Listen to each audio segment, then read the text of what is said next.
చాలా మాటలు ఇచ్చాం.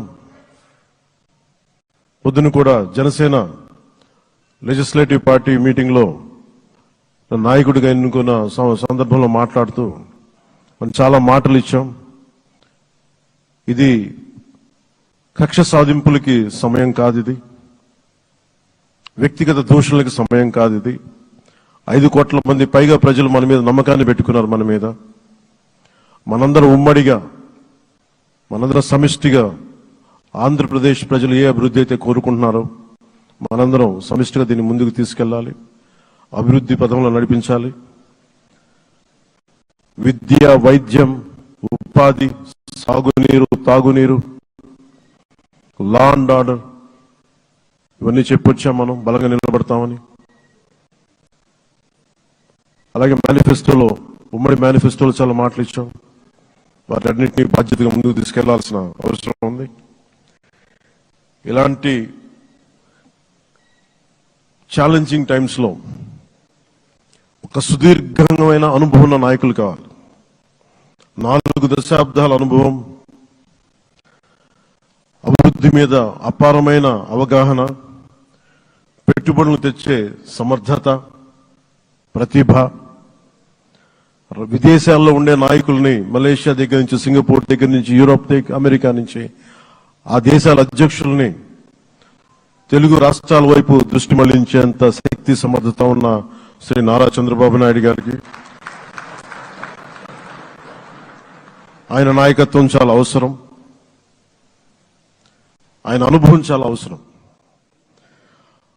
అలాంటి అపారమైన అనుభవం ఉన్న వ్యక్తిని, అనుభవం ఒకటే కాదు, ధైర్యశాలి. ఈ రోజుకి నాకు ఒకటే గుర్తుంటుంది. మన తాడేపల్లిగూడెం సభలో చెప్పాను, చాలా క్లేమోర్ మైన్స్ పేలిపోతే, జీప్ ఎగిరిపోయి కింద పడితే చొక్కా దులుపుకొని ఆయన మళ్లీ వచ్చి రాజకీయం చేసిన వ్యక్తి. ఈ రోజున సైబరాబాద్ ఉంది అంటే అది శ్రీ చంద్రబాబు నాయుడు గారి దార్శనికత. అలాంటి వ్యక్తి, ఆయన అనుభవం ఈ రోజున 2024 ఆంధ్రప్రదేశ్కి ఎన్డీఏ కూటమి తరపు నుంచి ముఖ్యమంత్రి అభ్యర్థిగా శ్రీ నారా చంద్రబాబు నాయుడు గారి పేరుని జనసేన పార్టీ పక్షాన నుంచి మేము బలపరుస్తున్నాం.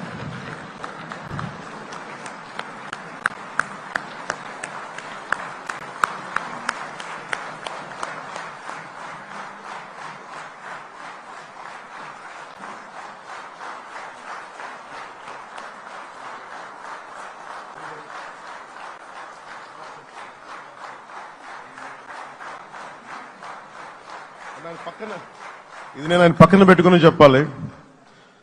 ఆయన నలిగిపోయారు. జైల్లో చూశాను ఆయన. పాపం భువనేశ్వర్ గారి బాధను చూశాను. నేను అనుకున్నాను, అమ్మ మీరు కన్నీళ్ళు పెట్టకండి, మంచి రోజులు వస్తాయని చెప్పిన. మంచి రోజులు వచ్చినాయి.